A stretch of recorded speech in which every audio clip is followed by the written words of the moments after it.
পুরান ঢাকার ঐতিহ্য থেকে অভিজাত আয়োজন সব মিলে রাজধানীতে সেহরি যেন এক জমজমাট প্রস্তুতির নাম। ধর্মীয় অনুশাসনের পাশাপাশি এই আয়োজনে ফুটে ওঠে একতা আর মানবিকতার গল্প।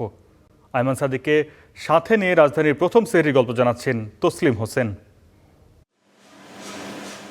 ভোররাত, অন্ধকার গলি, মাইকে ভেসে আসছে ডাক, ওঠো পেয়ারা মুসলমান, সেহরি খাও, রোজা রাখো।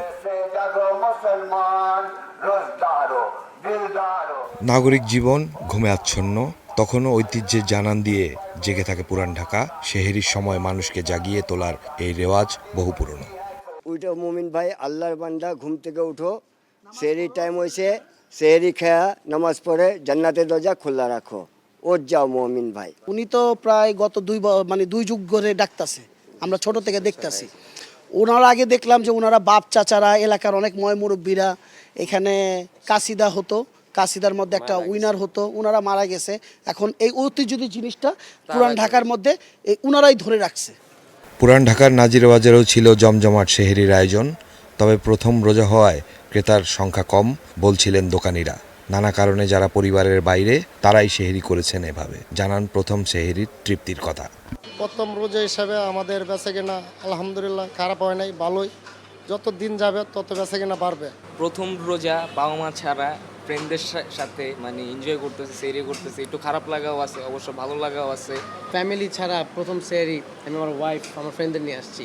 শুধু পুরান ঢাকাই নয়, রমজানে ধর্মপ্রাণ মুসল্লিদের জন্য প্রস্তুত আলো ঝলমলে ধানমন্ডি। অভিজাত হোটেলে সাজানো বাহারি পদের খাবার, তবে সময় মতো সবাইকে সেহরি করাতে গিয়ে নিজেদের সময় কমে যাওয়ার আক্ষেপ আছে কর্মচারীদের কারো কারো। অন্য রমজান থেকে এই বছর যেহেতু নির্বাচনের নতুন সরকার আসছে, সে উপলক্ষে আমরা আশাবাদী যে ভালো একটা কাস্টমারের ইয়ে হবে। পর্যাপ্ত না পাইলেও একটু অল্প সময় হয়, অনেক ক্ষেত্রে পর্যাপ্ত সময় পাওয়া যায় না। প্রথম 2-4 রোজায় পর্যাপ্ত পাবো, পরবর্তীতে আর সম্ভব হয় না। তো সেটা কষ্ট হলেও স্বাভাবিক একটু কষ্ট হয়, কষ্টটা আমরা নিজেরা মেনে নিই যে গ্রাহক সেবাটা দিতে পারি, অথবা এটা একটা কাস্টমার সেবাটাও আমাদের জন্য একটা কল্যাণজনক বিষয়, মানবিক সেবা ধরে নেওয়া যায়। তো সেই হিসাবে আমরা কাজ করি। বন্ধুকে নিয়ে সেহরি করতে আসা একজন জানাচ্ছিলেন তার অনুভূতির কথা। সেহরি হিসাবে আজকে আমি আমার বন্ধুর সাথে আসলাম, ওর সাথে অনেক দিন দেখা নাই এবং এটাই করলাম, দেখা করলাম, খাওয়া দাওয়াটাও সারলাম, সেহরি খেলাম। অভিজাত বা ঐতিহ্যবাহী বাজারই নয়, ঢাকার বিভিন্ন এলাকায় নিম্ন আয়ের মানুষের জন্য ছিল বিশেষ সেহরি ব্যবস্থা। বাজি আছে, আলু গরু গোছ আছে, ভাত আছে, গার্মেন্টসে সব গার্মেন্টসে দিই আমরা। অল্প দামের ভিতরে সবাই খায়, এই জন্য খায়া যাদের রোজা থাকতে পারে, সবাই তেনে দিদির মজুরির লোক, ফ্যামিলি ছাড়া থাকে, এই জন্য সবাই কম দামের ভিতরে এখানে খায় আইসা। আবার ঢাকা বিশ্ববিদ্যালয়ে সেহরির চিত্র ছিল কিছুটা ভিন্ন। ব্রাদারহুড সোসাইটি নামে একটি গ্রুপের উদ্যোগে ভিন্ন রকম সেহরির আয়োজন। সবাই নিজের সামর্থ্যের যতটুকু সম্ভব এটা কন্ট্রিবিউট করেই খাচ্ছে।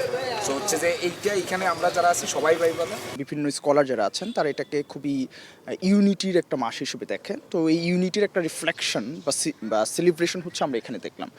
ভোরের আগে এই অল্প সময়ে জমে ওঠে রাজধানী সেহরির প্রস্তুতি। ঐতিহ্য, স্বাদ আর সহমর্মিতায় শুরু হলো পবিত্র রমজানের প্রথম রোজা।